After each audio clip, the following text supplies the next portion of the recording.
Yesterday, Elon Musk became the first trillionaire in human history. And on that exact same day, thousands of completely normal people opened their brokerage apps and smashed the buy button on SpaceX stock, dead certain they'd just gotten in early on the next Tesla. And I have to be the one to tell you, because nobody else with a camera and a finance channel is going to say it this plainly, that most of them did not get in early at all. They got in at the precise moment the people who actually got in early were quietly handing them the bag. Now don't click off, because I know don't buy the hottest stock on the planet sounds like exactly the thing a hater says right before it rips another 50%. So let me be clear about what this is and isn't. I am not here to tell you SpaceX is a bad company. SpaceX might be the most impressive engineering company alive. They land rockets on their tails like it's a video game. Starlink is genuinely printing money. And the whole thing went from a warehouse in El Segundo to a $2 trillion valuation in about 20 years. That is not the question. The only question that matters, the one that actually matters when it's your money on the line, is whether the price you are being offered today makes any sense at all. And there is one number buried in that IPO filing that should stop you cold before you buy a single share. I'll get to that number, but if I just throw it at you now, it won't land. So stay with me for 60 seconds while I show you what you are actually buying, because it is not the rocket company you think it is. Here's the setup. SpaceX priced its IPO at $135 a share. By the time a regular person could actually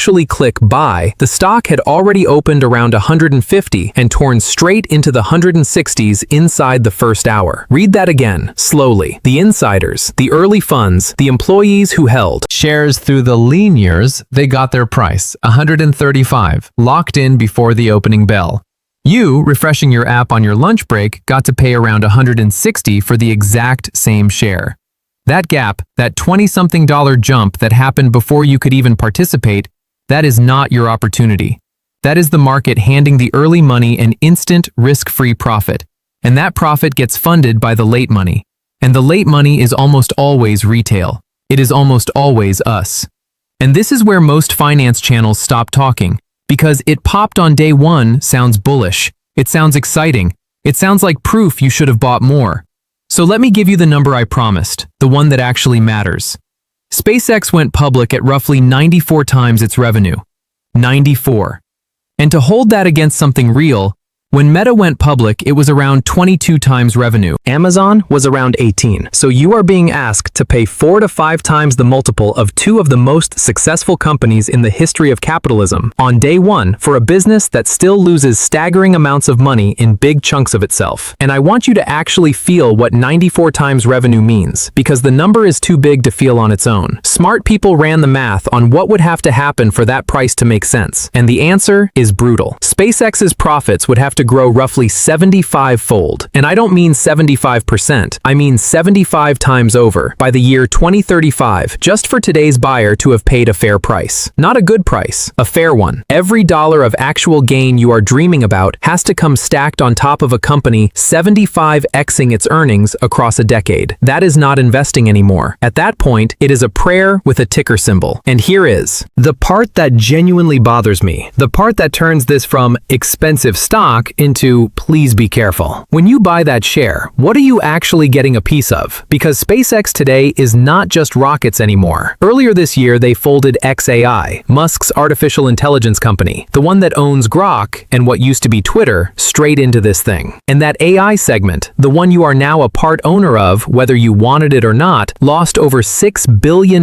in a single year on barely $3 billion in revenue. So the clean little story in your head, the reusable rockets and Starlink story, that is not the company you are buying. You are also buying a cash-incinerating AI bet and a social network worth a fraction of what was paid for it, all bundled into one ticker, priced at 94 times sales. Let me make this stupidly simple with a picture you already understand. Imagine the most beautiful house on the most famous street in the world goes up for auction, and the bidding war is so insane that you end up paying a price where for it to ever be worth what you paid, the rent it brings in has to multiply 70 75 times. Nobody walks into that auction and calls it a smart purchase. They call it the top of the market. But slap a rocket and Elon's name on the exact same math, and suddenly people are mortgaging their patience to get in. Now the bulls have an answer for all of this, and I want to be fair to it, because it is not a dumb answer. The answer is Elon. The answer is always Elon. The whole bet is that this is the one human on Earth who actually pulls off the impossible thing on a long enough timeline, who turns the money-losing bet into the next Starlink, who makes 75x look conservative in hindsight the same way Tesla bears got run over for 10 straight years. And maybe, honestly, maybe, but you have to understand that when an analyst tells you the Elon premium is real, that is not a compliment to the business. That is them politely warning you that a serious chunk of this price is not based on what the company earns, it is based on a bet on a single man. And that forces the uncomfortable question the hype never wants to say out loud, which is, what is that single man's attention actually on right now? Because we have already seen this exact movie. When Musk got dragged into politics and government work last year, Tesla's stock and its real profits both took the hit, out in the open. On a chart you can go pull up in 10 seconds. Same founder, same so-called magic, and the stock still bled the second his focus drifted somewhere else. So a price that is partly a bet on Elon is also, like it or not, a bet that Elon stays locked onto this and only this for the next 10 years. And his own history says his attention is the single least predictable thing in the entire company. And then there is the quiet one, the thing almost nobody bothers to mention, which is what your share actually lets you do. Because there are two classes of stock here. The insiders hold the Class B shares, the ones carrying 10 times the voting power. You are buying Class A. Musk walks out of this IPO still controlling the board and holding over 80% of the voting power, which means as an ordinary shareholder, you are, functionally, a passenger. You do not get a vote that moves anything. You get no real say if he decides to merge in another money-losing company next year, or pivot the entire thing toward building data centers in orbit, or whatever the next idea is. You are handing your money to one man and trusting his judgment completely, with no steering wheel on your side of the car, at the most expensive valuation a company this size has ever debuted at in history. And I have not even mentioned the other trap that is coming, the one nobody on day one is thinking about. Right now, only a slice of the company is actually trading. A huge wall of insider shares is locked up, and there is almost always a date, weeks or months out, when those insiders are finally allowed to sell. When that wall lifts, and the people who paid 135 start taking profits into a crowd that paid 160, you find out very quickly what this stock is worth when nobody is high on opening day adrenaline. So let me drag this all the way back to you, the person who almost bought this morning, because I do not want this to just be a clever list of reasons to feel smart and do nothing. Here is the honest framing, the one I wish someone had grabbed me by the collar and said years ago. There is a gigantic difference between this is a great company and this is a great buy today. And the entire game, the whole thing, is training yourself to feel that difference in your gut before the fact instead of having it explained to you after you have already lost the money. A great company at an insane price has wiped out more regular investors than bad companies ever have. And the reason is sneaky. Bad companies scare you off. They look like junk, so you stay away. But great companies at insane prices feel safe. They feel obvious. They feel like the thing you will hate yourself for missing. That exact feeling is the trap every single time. So what would I actually do? If I were you and the itch to own a piece of the rocket company is real, because I get it, it is a genuinely cool thing to own. I would do the boring thing that the late money never has the stomach for. I would let the hype cycle breathe. I would let the lockup pass. Let the headlines go quiet. Let the price come back down to earth, pun fully intended. And then look at what people are willing to pay for this thing when they are not drunk on a trillionaire headline. You do not have to catch the first candle. You were never going to catch the first candle anyway. The insiders already caught it at 135 before you woke up. What you can actually control is refusing to be the person who pays the most, at the top, on the most emotional day, just because a headline screamed that Elon is a trillionaire now. And look, if SpaceX rips from here and never looks back, I will be the first to tell you I would rather miss a winner I did not understand than blow up my account chasing a price I could not justify. Because that one decision, that one boring scrap of discipline, is the entire difference between the people who build wealth slowly and the people who give it all back fast. The rocket is real. The company is real. The price is the whole question. And I really want to own it has never once, not a single time in the history of markets, been the same thing as this is a smart price to pay. If this made you pause even a little before tapping buy, that pause is worth more than anything else I can hand you today. So do me one favor, drop it in the comments. Were you actually about to buy SpaceX this week? Be honest. And what is the price where it would genuinely feel fair to you? Because I read every one of those, and the answers tell me exactly where this thing is heading next.